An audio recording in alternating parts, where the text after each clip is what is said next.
The command structure of the Roman legion operated with this really beautiful hybrid of a top-down and a bottom-up system. The smallest unit in the legion was the contubernium. This was a group of 8 men.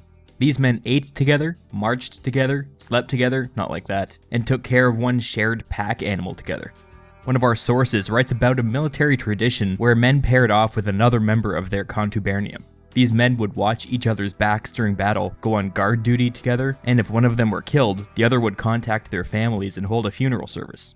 This was, in effect, the smallest unit in the Roman army, but it was so informal that we don't even have a name for it. The man in charge of the contubernium was called the decanus. Decanus, dec, leading 8 men, why not octanus? Well, the contubernium actually had 2 hidden members. Servants, or maybe slaves, to help with taking care of the pack animal, patching up equipment, cooking, cleaning, stuff like that.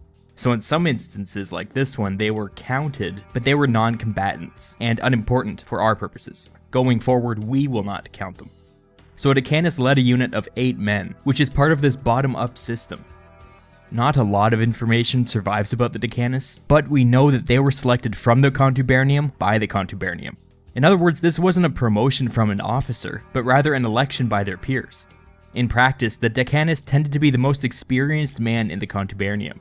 He helped keep order while on the march and disciplined his men when they got out of line, but in battle he had no significant tactical role. We need bigger units for that. A century was a group of 80 men, and was the most basic tactical unit that the Romans used during battle.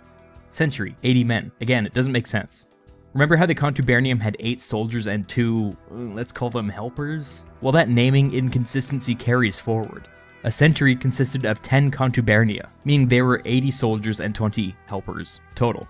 A century was the smallest organizational unit that fought as one. Each had their own standard, their own traditions, and soldiers would openly joke about